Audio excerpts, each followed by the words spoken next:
Buenas tardes con todos. Vamos a revisar hoy los resultados del fracturamiento tipo pilar en la cuenca Oriente Putumayo. La agenda que tenemos para hoy es un momento de valor. Vamos a ver los retos que conlleva no solo el fracturamiento tipo pilar, pero el fracturamiento como tal en la cuenca Oriente y obviamente en la Putumayo. Vamos a revisar lo que es unos fundamentos del fracturamiento tipo pilar, parte del diseño y los modelos que apliquen y cómo esto se traduce en la productividad. Algo de experiencia en distintos reservorios en los que hemos trabajado y dentro de esos casos de estudio pues podemos ver algo de un caso de alta permeabilidad, baja presión de yacimiento y algo de refractura. Así como un pequeño sumario de las tecnologías y de estos resultados que es importante irlos conociendo.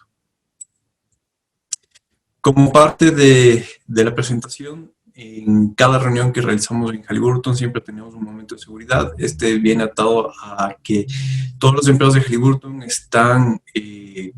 tienen la potestad de parar un trabajo si observan una condición insegura. Nosotros tenemos que tomar esto en cuenta siempre que trabajamos con altas presiones en el fracturamiento hidráulico. De pronto trabajamos a veces con ácidos. Existen varios riesgos que comprometen de pronto la operación y cada empleado puede parar el trabajo hasta que se satisfagan las condiciones de seguridad, y una vez que podamos tener un análisis de que podemos seguir con una operación segura, pues nosotros podemos realizar ese tipo de paras y luego proseguir luego de que el análisis sea realizado. Empezando con la charla de hoy, vamos a revisar una diferencia fundamental entre qué es un fracturamiento tipo pilar y qué es un fracturamiento convencional. En un fracturamiento convencional, nosotros bombeamos lo que se denomina PAD, una etapa de gel limpio, donde generamos una geometría de fractura a la cual vamos a apuntalarla con el propante. A la final,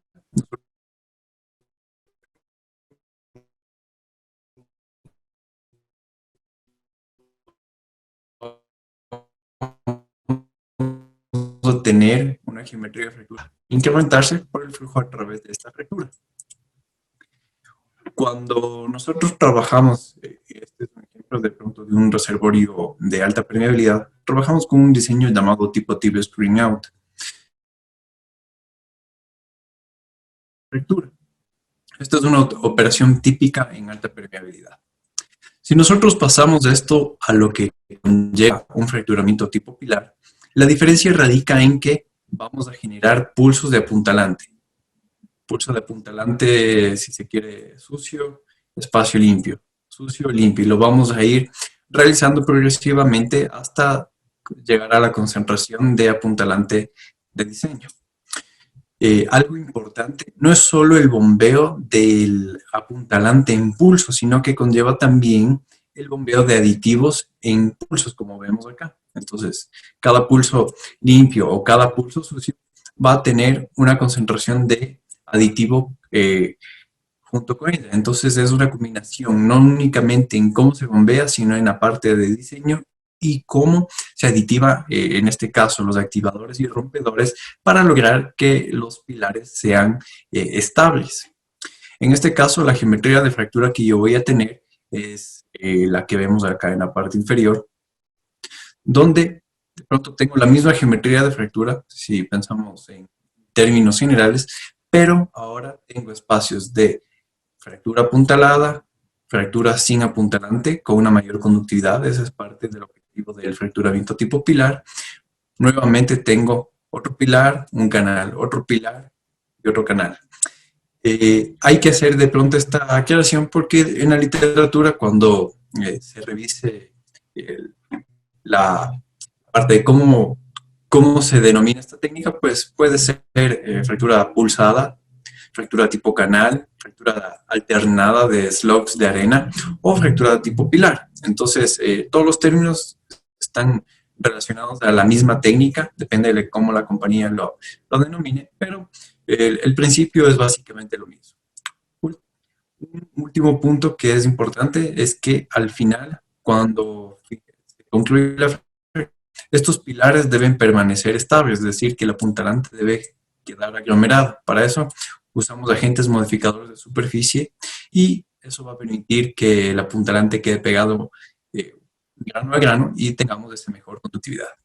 Ahora, el flujo de fluidos va a darse a través de la fractura, pero va a darse por una permeabilidad equivalente entre el espacio que tenemos en el canal con una conductividad prácticamente infinita y, y los pilares que tienen la conductividad que está definida por el tipo de apuntalante que se use. El fracturamiento tipo pilar no solamente lo hemos aplicado en lo que viene a ser los reservorios convencionales o los recursos de alta calidad, sino que también lo hemos aplicado o es aplicable en los recursos de menor calidad, y esto es en los no convencionales. En este caso podemos ver un ejemplo de una fractura convencional tipo tip string out en la parte de los recursos de alta calidad, y podemos ver el equivalente en una fractura tipo pilar para un mismo tipo de yacimiento. De igual modo, en una fractura tipo unconventional, la fractura normal y la fractura tipo pilar, que también es aplicable. Entrando en materia de por qué llamarlo Oriente y Putumayo Basin, geológicamente nosotros estamos en una provincia que se denomina Marañón, Oriente y Putumayo, donde tenemos los mismos yacimientos que cambian de nombre una vez que cruzan la frontera. Sin embargo, estamos atados a un mismo contexto geológico. Como pueden ver acá, tenemos varios pozos a lo largo de la cuenca oriente, y tenemos una cantidad también importante de pozos hacia la parte sur de Colombia, donde se van uniendo los campos petroleros, e inclusive hay algunos que pudieran denominarse que son compartidos. Entonces, hablamos de un mismo tipo de yacimientos, hablamos de una misma cuenca, de tal modo que los retos y las especificaciones que tenemos de cada lado de la frontera son muy similares. ¿Cómo se ve esto en la parte geológica y para tener una equivalencia de cómo funciona? Pues estos autores nos han ayudado, si se quiere, con las equivalencias de los nombres y también con algo del desarrollo de las arenas y de las calizas en cada uno de los lados de la cuenca. Se puede ver que hacia la parte de la cuenca oriente, pues la formación Hollín es equivalente a la formación Cavados, es el mismo yacimiento. Tenemos el miembro T, el miembro U, en este caso en Ecuador lo llamamos Napo, en Colombia lo denominamos el grupo Villeta. Y si continuamos hacia la parte superior, pues tendremos otro tipo de reservorios. La parte más importante y en lo que nos vamos a focalizar hoy es en este segmento llamado Napo o Villeta, que son donde tenemos los yacimientos más importantes o donde tenemos la mayor experiencia, dado que son los yacimientos de mayor madurez en la cuenca oriente. En este caso vamos a hablar prácticamente de las areniscas, es donde hemos tenido mayor desarrollo, es por eso que es un reto en cuanto a la parte de yacimientos maduros. Dependiendo de la ubicación del campo y del contexto geológico, tendremos más o menos presión de yacimiento y de pronto un cambio significativo en cuanto a la PI. Características importantes que hay que notar a lo largo de pronto de ambas cuencas, que es que tenemos API que se pueden mover de entre 15 a 35 y condiciones bastante favorables. Hay yacimientos que tienen un corte de agua bastante elevado y esto conlleva un reto bastante importante para la parte de fracturamiento hidráulico. Es por eso que algunos de ellos tienen empuje hidráulico y eso ha permitido que la presión se mantenga o no haya declinado tanto en ciertos casos. Esto es muy importante de pronto en la formación caballos o lo que se denomina hollín. En los cuerpos U y T tenemos ciertos casos donde la presión ya es tan baja como 400 psi y es muy importante la aplicación de este tipo de fracturamiento hidráulico porque nos ha ayudado a producir más de estos yacimientos que ya tienen baja energía. El alto GOR también ha sido importante, sobre todo en aquellos reservorios donde tenemos mucha, se quiere, un API bastante elevado, así como la alta permeabilidad y la baja permeabilidad que depende mucho del campo. Algo que también es muy importante y lo vemos prácticamente en todos los miembros de Villeta o de la formación NAPO es que son sensibles a la tienen calizas que son sensibles, van a migrar. Para establecer un poco el contexto de cuál es la diferencia en cuanto a lo que vemos del lado del Putumayo y en la cuenca oriente, tenemos acá una recopilación de los gradientes de fractura que se han observado a ambos lados de la frontera. Y debe notarse que tenemos en la parte del Putumayo un desarrollo mayor hacia la parte más somera. Eso es básicamente la parte que está más al norte de la cuenca, donde la formación Villeta pues resulta más, es más somera. Sin embargo, si nosotros vamos viajando hacia el sur, hacia el Ecuador, pues vamos a notar que ya tenemos una correlación bastante importante donde observamos que tenemos gradientes de fractura ya más parecidos a lo que se está observando en la cuenca oriente y de pronto son mayores porque son yacimientos que se están explotando no hace mucho, a diferencia de los de la cuenca oriente donde ya tenemos un cierto grado de explotación y por ende tenemos gradientes mucho menores. Eso también va a implicar que las presiones de cierre con las que estamos trabajando, es decir, los esfuerzos con los que tenemos que seleccionar el apuntalante, luego realizar algún tipo de simulación, está también influenciado por cuál es la presión de poro. Si es que el yacimiento ya ha producido por mucho tiempo, pues esperaremos una presión de cierre mucho menor. Eso hay que tomarlo en cuenta para el desarrollo del fracturamiento hidráulico, no solo en el fracturamiento tipo pilar, sino en el fracturamiento en general. El otro punto que es muy importante es que todos los reservorios desde Cavazo hasta todo lo que es Villeta no tienen un módulo de Young parecido, sino que va variando. Es algo geológico, depende mucho de las características de la arena. Y también tenemos un rango que es importante y va a afectar el desempeño del fracturamiento hidráulico. Es decir, que debemos conocer cuál es la condición actual de la presión de yacimiento, la presión de cierre y cuáles son las propiedades geomecánicas para poder aplicar esta técnica adecuadamente. Parte de los retos, y para verlo bastante rápido, aquí hemos filtrado lo que corresponde a las muestras de todo lo que corresponde a Villeta. Le hemos quitado el cuarzo y lo que va a quedar es básicamente arcillas de migración y otro tipo de compuestos. Entonces tenemos, miren, caolinita en todos los casos, en mayor o en menor medida. Es decir, que la arcilla que es sensible a la migración va a estar presente. Tenemos también lo que de pronto es hilita en algunos de los casos. Y esto implica que nosotros debemos acondicionar no solo el tipo de fracturamiento en cuanto a diseño, sino los fluidos que vamos a usar para realizar el fracturamiento previo a la fractura, durante la fractura y operaciones post-fractura, de tal modo que tengamos una productividad, alcancemos la productividad esperada del reservorio.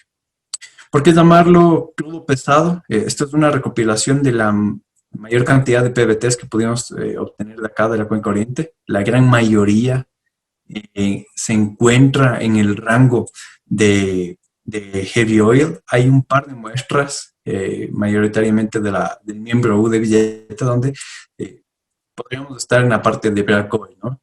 Depende de qué tan extensa puede ser la base de datos, pero podemos ver que la mayoría está orientada hacia la parte de crudo pesado.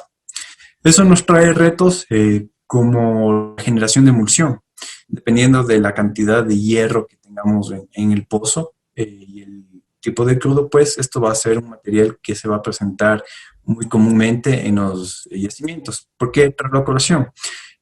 La mayoría de campos, al menos del lado de Ecuador, ya son maduros, llevan alrededor de 40 años produciendo, y eso significa que el contenido de hierro debido a la corrosión de los tubulares es significativa.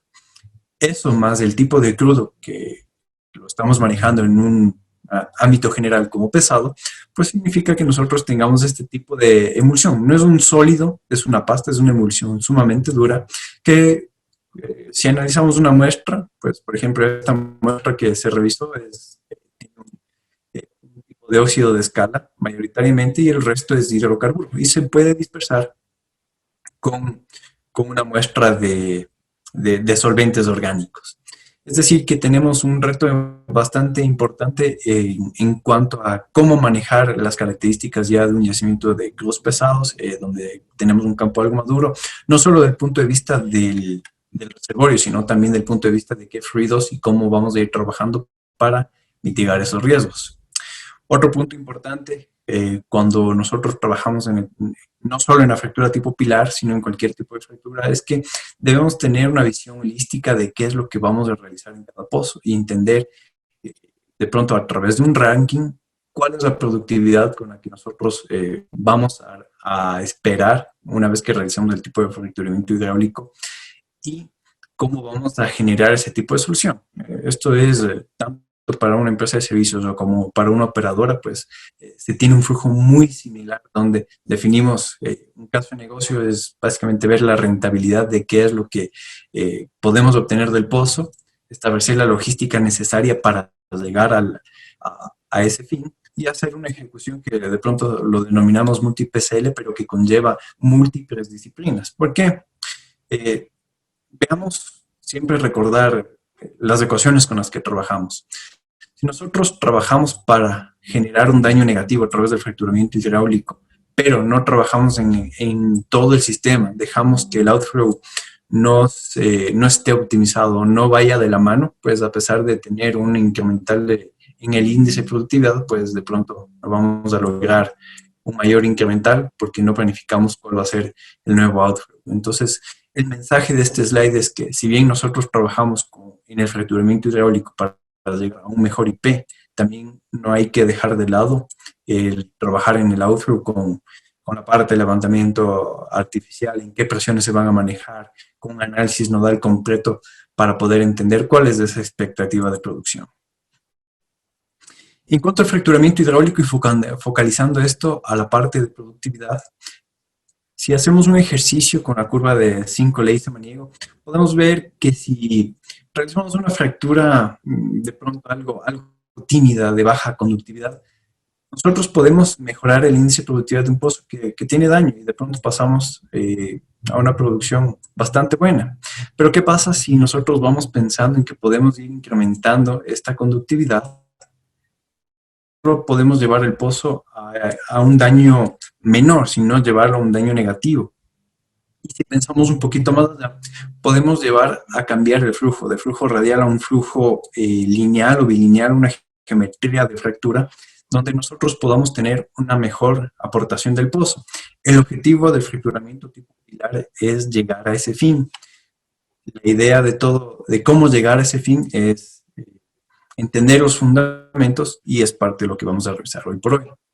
El fracturamiento hidráulico tipo pilar conlleva un análisis muy similar a una fractura tradicional. Nosotros vamos a hacer una calibración del modelo geomecánico a través de ya sea de un DEFIT, a través del minifrac, con el que ajustamos el modelo geomecánico y lo transformamos en un modelo predictivo. Ese modelo predictivo nos permite, en este caso podemos ver que podemos hacer un match de lo que ocurre en el minifrac versus lo que el modelo nos predice. Cuando nosotros llegamos a ese punto, tenemos ya algo predictivo, podemos realizar una fractura o simular una fractura tipo pilar y tener conductividades bastante elevadas.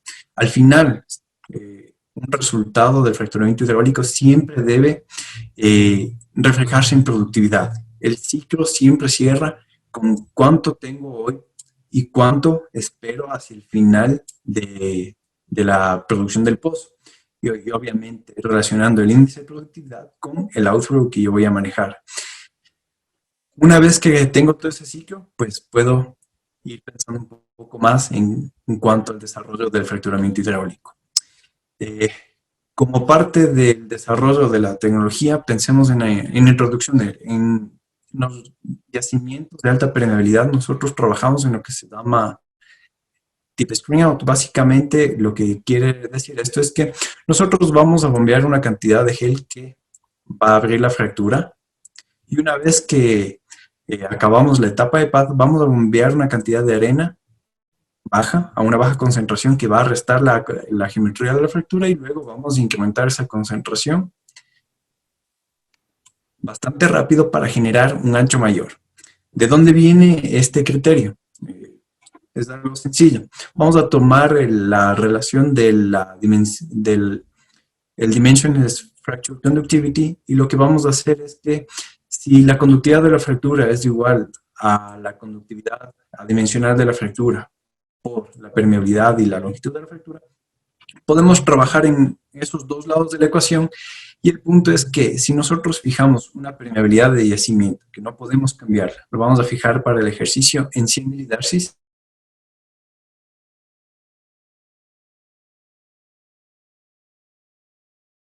es que cada vez que nosotros incrementamos la conductividad adimensional, pues vamos a obtener un ancho equivalente mucho mayor. Si nosotros logramos ese ancho equivalente mucho mayor, que se describe acá como 0.5 de pronto hasta 1 pulgadas, dependiendo del yacimiento o concentraciones de apuntalante en la fractura que pueden ir de 3 a 10, pues estamos mejorando la conductividad del yacimiento mucho mayor y nos permite trabajar en alta permeabilidad. Una vez que entendemos ese concepto, hagamos un poco de historia de cómo se dio la parte del fracturamiento tipo pilar. Tenemos la primera fractura en 1949. La idea del fracturamiento tipo pilar la pensó por ahí Tinsley en el 75, con un poco de desarrollo de la matemática de cómo se daría este tipo de fracturas. Se aplicó en el 78 con buenos resultados. Hay una para en el desarrollo de la tecnología y posteriormente pues, se desarrollan tecnologías auxiliares. En este caso, el tip spring out con el que nosotros vamos a trabajar en la alta permeabilidad. Y luego vamos a ir trabajando con los agentes modificadores de superficie que nos van a permitir tener un mejor desempeño en fracturamiento hidráulico y en cuanto al fracturamiento tipo pilar, generar esa aglomeración que es necesaria para mantener el apuntalante junto. Una vez que pasamos de esa época del desarrollo de tecnologías auxiliares, pues nos movemos hacia la parte de la ejecución. Tenemos ejecución en casos de los recursos de baja calidad, en casos de arenas tight, en pozos inyectores.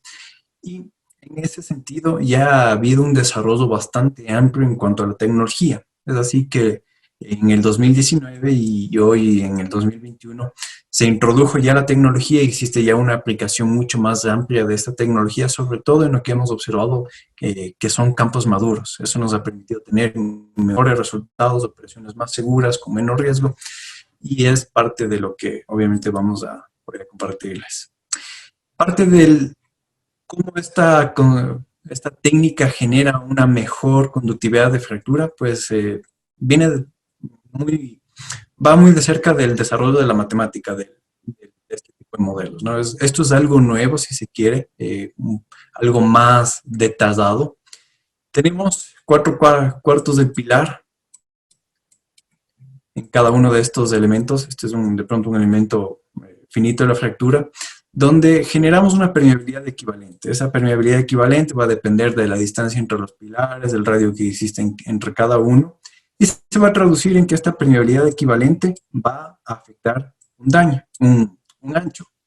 Recuerden, cuando nosotros trabajábamos con la relación de conductividad dimensional, lo que buscábamos era generar un ancho, si se quiere, artificialmente mayor, que se va a traducir en una mejor productividad.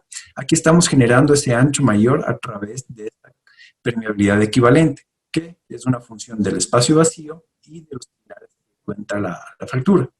Esa permeabilidad va a entrar nuevamente en esta constante C y esto pues nuevamente se ingresa a la relación de influjo. Esto es de pronto muy parecido a la ecuación de Darcy, donde únicamente estoy considerando la variable C que viene de los pilares, la longitud de la fractura y el resto de variables que de pronto ya son del reservorio. Es decir, voy alterando en algo el patrón de flujo para que yo tenga una mejor productividad. ¿Cómo se ve esto en cuanto al laboratorio? tenemos un slot model donde entre dos placas de vinilo hemos bombeado la arena y podemos ver que generamos esos espacios vacíos, zonas donde tenemos los pilares, zonas donde tenemos pues los canales para el flujo de fluidos. Aquí lo podemos ver también pronto con un zoom, el canal, y aquí los pilares que van sosteniendo a este canal.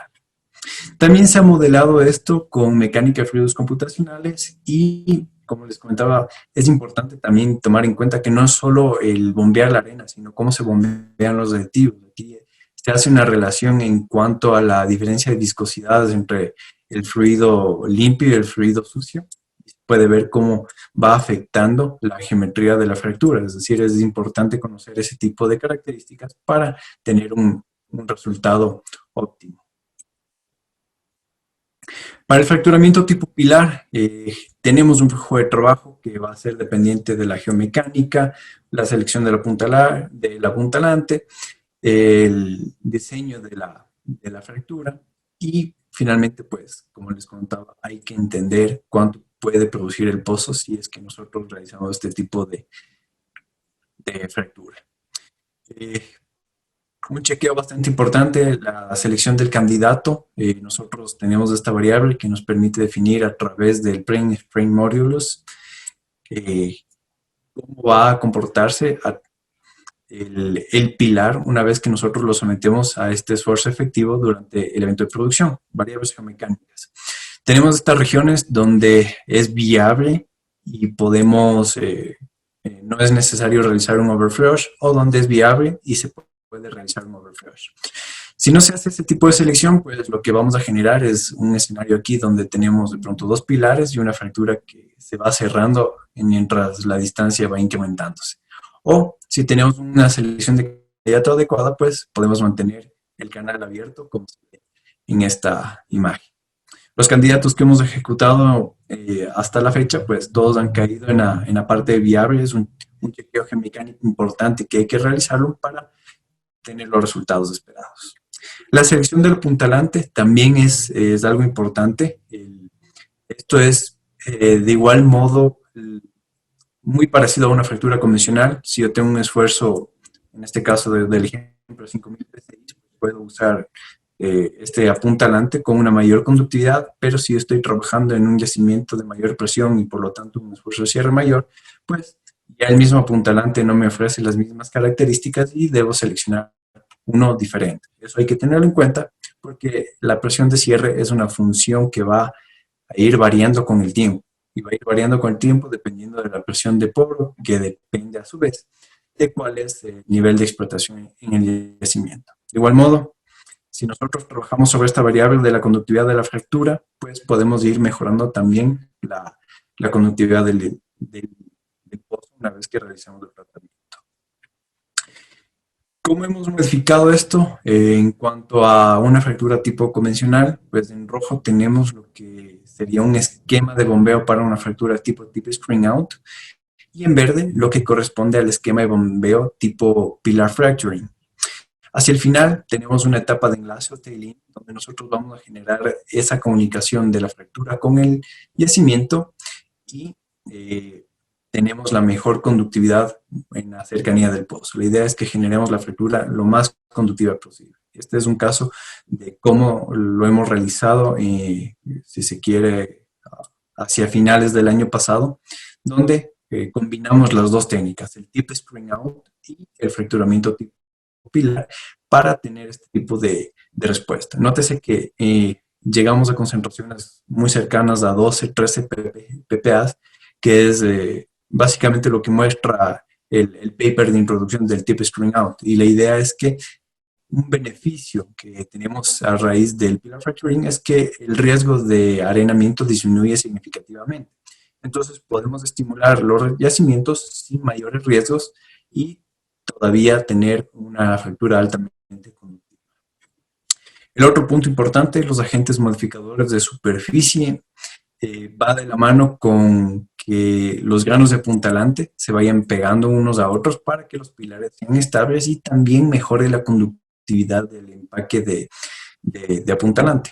En este caso, nosotros hemos probado distintas arenas a distintas concentraciones de este agente modificador de superficie, de tal modo que podemos ver que con el tiempo podemos generar un esfuerzo compresivo bastante bueno, y eso nos permite mantener los pilares estables en el tiempo, evita la degradación de la punta delante y por lo tanto también vamos a tener un tiempo de la fractura útil mucho mayor. También hay un beneficio adicional que corresponde a tener una mayor conductividad. Eso se da porque cuando usamos los agentes modificadores de superficie podemos llegar a tener porosidad bugular. Si yo mejoro la porosidad, mejoro la permeabilidad y estoy trabajando nuevamente sobre la conductividad de la fractura. Si voy generando más conductividad, pues voy mejorando el índice de productividad del yacimiento. Una combinación de tecnologías que nos permite también tener un mejor desempeño en cuanto a producción.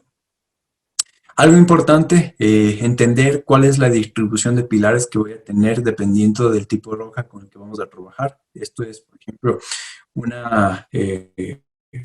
gráfico donde mostramos cómo va variando la distancia entre pilares dependiendo del módulo de Young y la relación de Poisson. El módulo de Young va a ser uno de los principales factores. Si nosotros trabajamos en una roca 100% dúctil, pues básicamente la roca se va a cerrar sobre los pilares y no vamos a tener una mejora aparente. Estaríamos con una fractura convencional. Pero si yo tengo una roca bastante rígida, pues puedo tener pilares que soportan una mayor distancia. El diseño debe ir de la mano, ¿no? Eso, mientras más conozca yo del reservorio, puedo entender que esta distancia entre los pilares es importante para lograr la mejor conductividad de la fractura. El otro punto es que mientras yo voy disminuyendo el tiempo entre los pulsos, no necesariamente voy mejorando la producción. Pensemos en un límite. Si es que el tiempo entre pilares va tendiendo hacia cero, pues voy tendiendo hacia la fractura convencional y dejo ya el fracturamiento tipo pilar de lado. Entonces es importante entender las condiciones geomecánicas, el módulo de Young, la relación de Poisson como factor secundario, para poder determinar cuál es la distancia entre los pilares óptimas y también definir eso en nuestro modelo de simulación para tener los resultados que nosotros esperamos. Algo importante de cerrar todo este ciclo es que si nosotros podemos combinar todas estas variables en diseño, en entendimiento del reservorio, de tener un modelo predictivo, que es muy importante. ¿Por qué? Porque estamos trabajando en concentraciones de apuntalante bastante elevadas, 12 ppA. Podemos llegar a algo como lo que vemos en pantalla, en donde el diseño versus lo que nosotros ejecutamos es muy, pero muy cercano. De tal modo que al tener algo predictivo, no solo es predictivo en cuanto a qué es lo que va a ocurrir durante la operación, sino que los resultados de producción se van a ver reflejados de acuerdo al plan. Eso es lo que conlleva este slide, ¿no? Generar soluciones de intervención de pozos que nos permita tener los resultados que nosotros buscamos y al final esta ejecución podemos optimizarla cada vez más. Estamos en una época donde mientras más podamos obtener de los recursos que nosotros tenemos en el subsuelo, pues es mucho mejor para las empresas operadoras y las empresas de servicio. ¿Cómo vemos esto en cuanto a pruebas de restauración de presión? Y es bastante importante. Cuando estamos trabajando en una fractura bastante convencional, nosotros pasamos de un reservorio que está dañado, pasamos a esto, a un flujo radial donde tenemos un daño negativo o ligeramente negativo. Va cambiando la relación con la que nosotros entendemos el reservorio. Vamos a ir trabajando sobre el daño, que a su vez, pues bueno, va a trabajar sobre el daño post-fractura, depende de la conductividad de la fractura, pero cuando nosotros nos movemos hacia la fractura tipo pilar y buscamos cambiar la geometría de flujo, pues lo que buscamos es tener una fractura de este tipo, donde lleguemos hacia el extremo de la curva de 5L y podamos aplicar esta relación. La idea es que pasemos de un índice de productividad convencional a un Folds of Increase, donde trabajamos con un daño negativo equivalente, a trabajar netamente con una condición de fractura, de flujo de fractura. Los casos que vemos aquí son casos reales con los que nosotros hemos trabajado, un daño bastante elevado, donde una fractura convencional sí llegaba a valores de pronto de -1, -2, y esto en reservorios de permeabilidad de hasta 500 milidarcies, donde es un reto llegar a ese punto. Pero con la fractura tipo pilar hemos visto que se puede llegar un poco más, más allá, inclusive si la aplicamos con la rigurosidad del caso y entendemos sobre todo la parte geomecánica que es muy importante para tener estos resultados. Parte de la experiencia con la que nosotros que contamos y queremos compartir, por ejemplo, aquí tenemos casos donde hemos trabajado en 30 grados API, en 353 milidarcies. Lo importante de este caso, de los que vamos a ver, es que vienen respaldados por pruebas de presión y nótese la presión de yacimiento que tenemos, 800 PSI. Es una condición muy común ya en la parte de la cuenca oriente. De pronto con el grado de explotación que se tenga en cada campo, de pronto hay condiciones donde la presión ya es mayor, como les comentaba, hay casos donde ya hemos trabajado en 450 PSI. Y como se puede ver, una fractura tipo pilar nos ha permitido pasar de una condición de pozo dañado, superar el daño cero, pasar inclusive a un daño, superar el daño negativo y estar por acá, encima de los IPRs convencionales, que básicamente se traduce en estar en una condición de cambio de geometría de flujo y estamos con seguridad en la geometría de flujo lineal o bilineal. El otro escenario, trabajar en la parte de conductividad media en las refracturas. Esto también es importante. Hace algún tiempo no se contaba con toda la tecnología que hoy por hoy se tiene para diagnosticar, para entender el yacimiento y sobre todo con la técnica de fractura. Y en este caso podemos ver que para este tipo de refracturas entendemos cómo se da la fractura previa, se realiza un match de qué es lo que ocurrió en la fractura previa. Tenemos un modelo predictivo, en ese sentido entendemos cuál es la distribución de arena que tuvimos en la fractura previa, proponemos algo distinto que nos permita tener una mejor geometría y una distribución de apuntalante mucho más elevada en la región Near-Wellbore. En este caso de pronto podemos ver la diferencia entre los disparos, es parte de cómo se entiende el yacimiento. Y un diseño de este tipo, una vez que entiendo cómo se va a distribuir el fracturamiento hidráulico convencional, lo puedo pasar a un fracturamiento hidráulico tipo pilar. Eso nos permite tener este tipo de resultados. Estamos trabajando en yacimientos de permeabilidad media y también de una condición de presión baja. En este caso podemos ver que realizamos la fractura, digamos, a concentraciones mucho más elevadas que una fractura convencional, en este caso 12 PPAs, y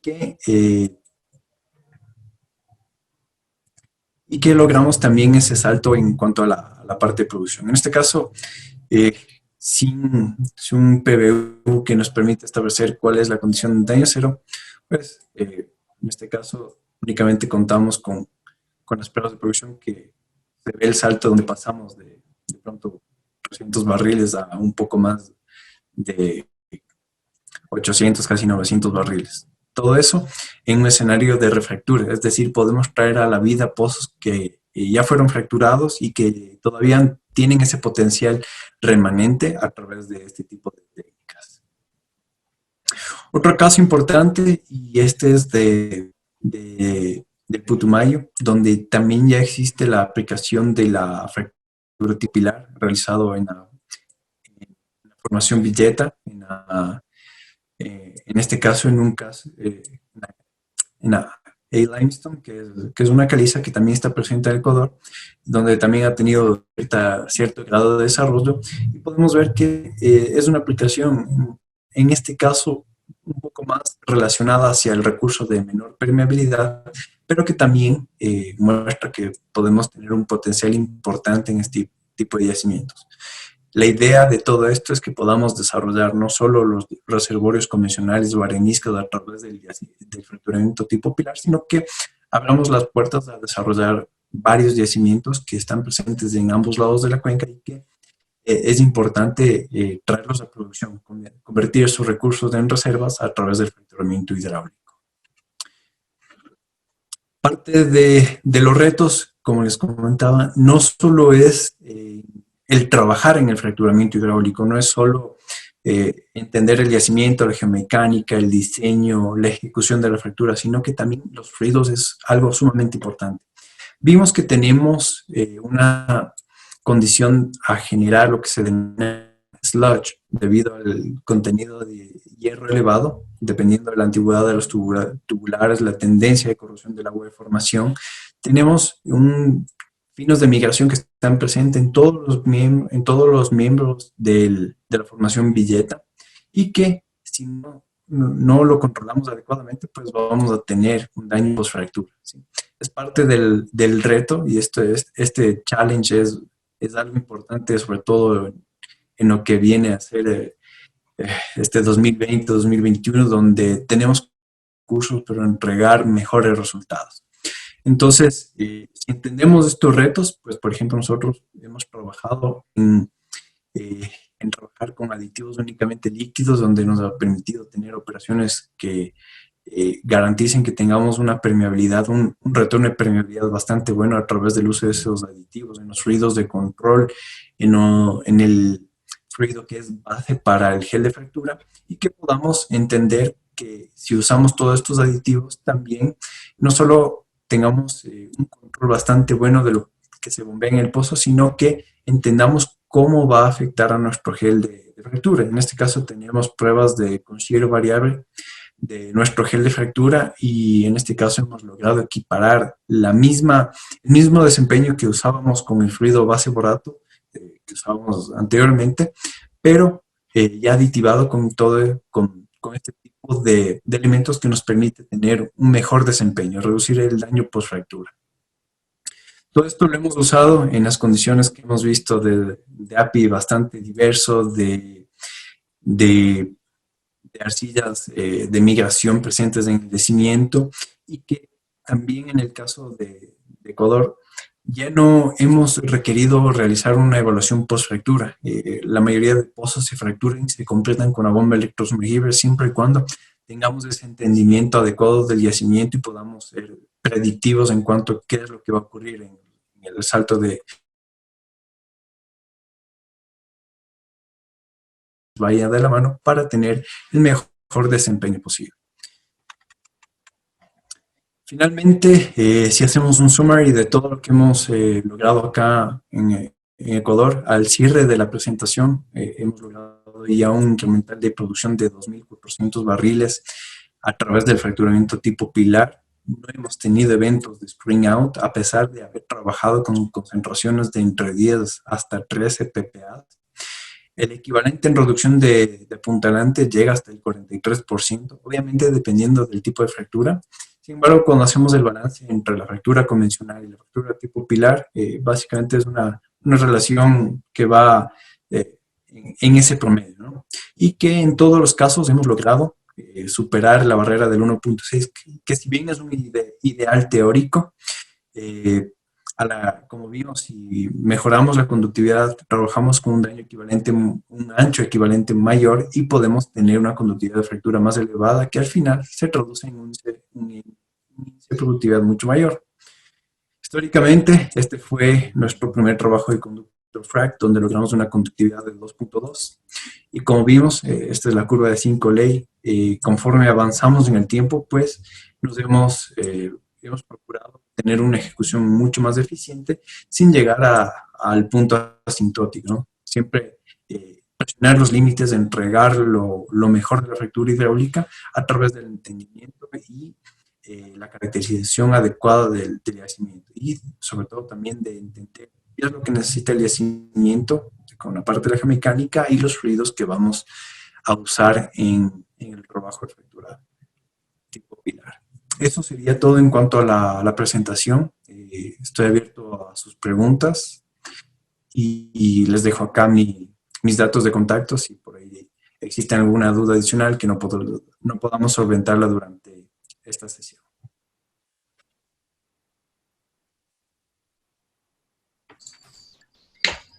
Muchas gracias, ingeniero Álvaro, por la excelente presentación, un tema muy interesante, técnicas muy interesantes de ver su aplicación y sobre todo verlas reflejadas acá en nuestro territorio colombiano. Voy a dar inicio con la sesión de preguntas. De todas maneras, no olviden que en el chat les he estado compartiendo el link de asistencia a la conferencia para que puedan reclamar su certificado. Entonces, sin más preámbulos, ingeniero Álvaro, voy a iniciar con las preguntas. La primera pregunta es, al realizar una fractura, ¿cuál es el parámetro que se ve más afectado en el yacimiento? ¿Es la permeabilidad efectiva?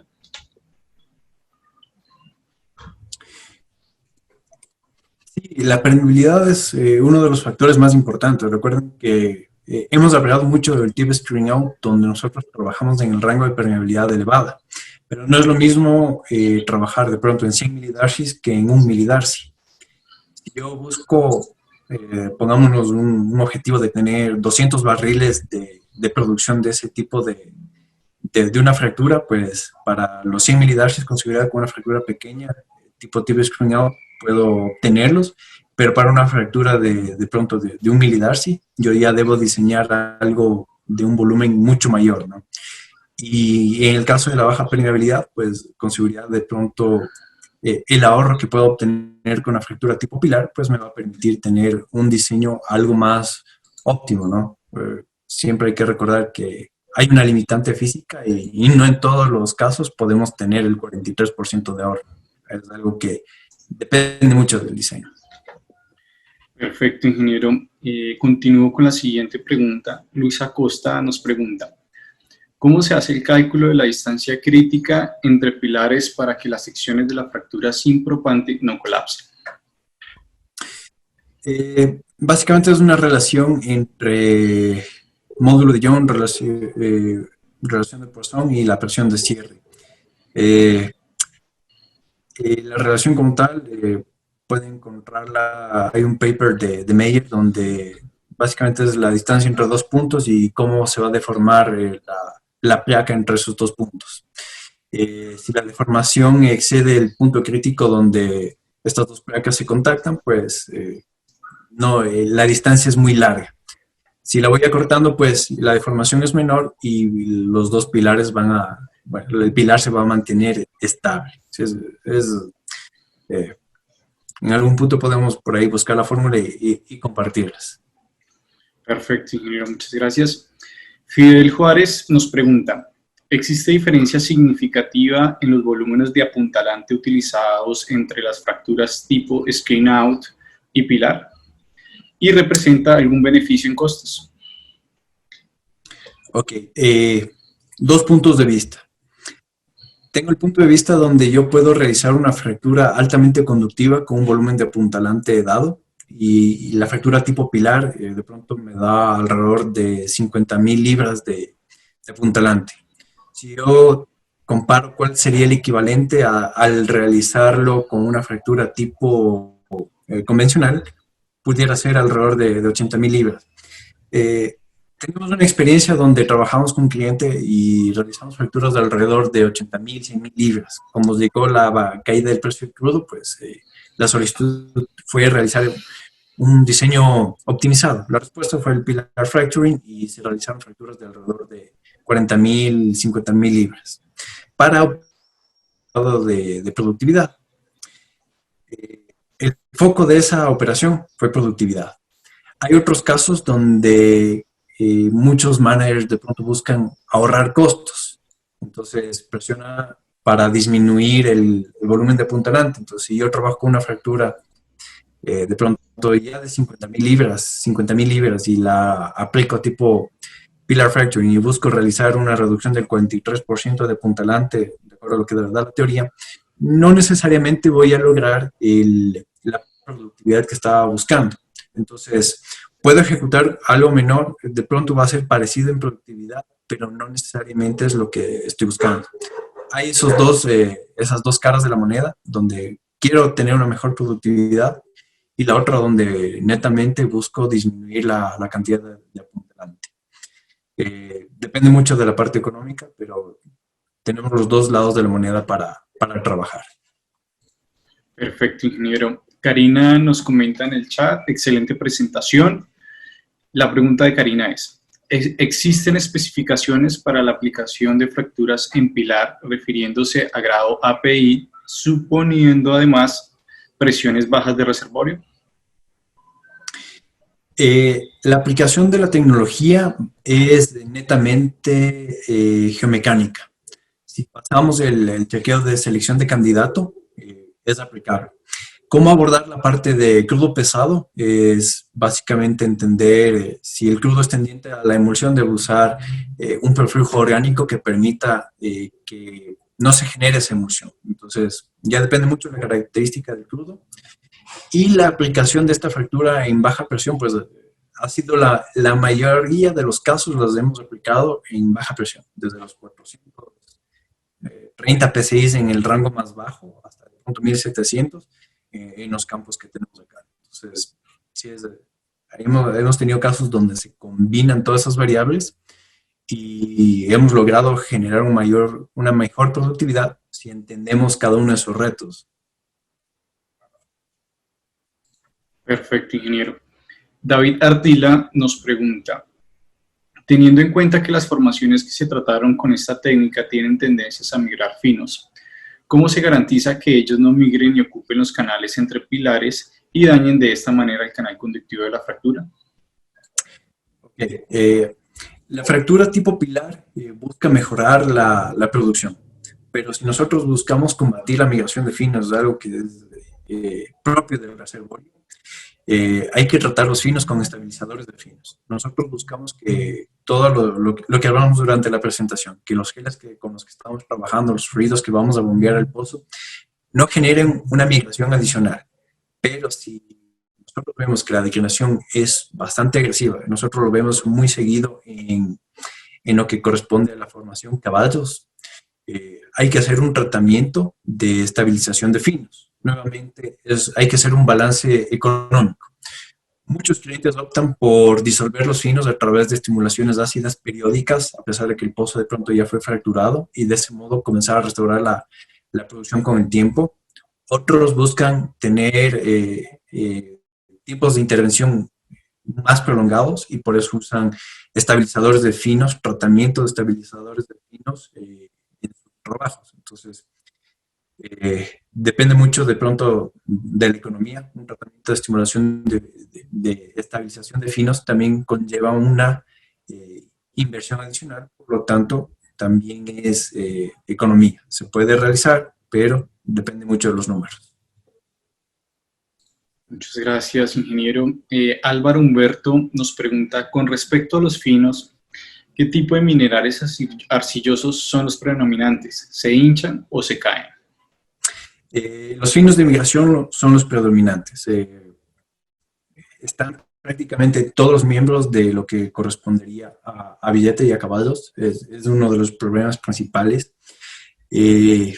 Arcillas que se hinchan, más bien las encontramos en las secciones que no son reservorio y son de pronto un problema para la gente de perforación. De pronto, lo que corresponde a la arena M2 en el lado ecuatoriano, hemos visto que tiene algo de arcillas que se hinchan. Entonces, más o menos por ahí va el balance. Ok, perfecto, ingeniero. Ya tenemos la última pregunta. Antes, quiero extenderle los mensajes de felicitaciones por parte de los asistentes. Excelente presentación, muy buena presentación. Muchas gracias. Y para cerrar, la última pregunta de Luis Acosta. ¿Esta tecnología solo aplica a yacimientos definidos como convencionales? No, y de pronto uno de los ejemplos que vimos hacia el inicio mostraba la aplicación en un recurso de baja permeabilidad. Parte de las ecuaciones que mostré de cómo se llega a la permeabilidad equivalente están desarrolladas en el fracturamiento tipo pilar para lutitas. Entonces, no es únicamente para la alta permeabilidad. Si yo combino el tip screen out con este fracturamiento tipo pilar en los convencionales, es algo adecuado para ese tipo de yacimientos, pero lo puedo realizar en las etapas no convencionales de un pozo horizontal, la experiencia de la empresa muestra que hay muchas operadoras que han optado por realizar este tipo de trabajo. Sin embargo, es algo donde de pronto se debe investigar un poco más y continuar con el desarrollo. Perfecto, ingeniero Álvaro.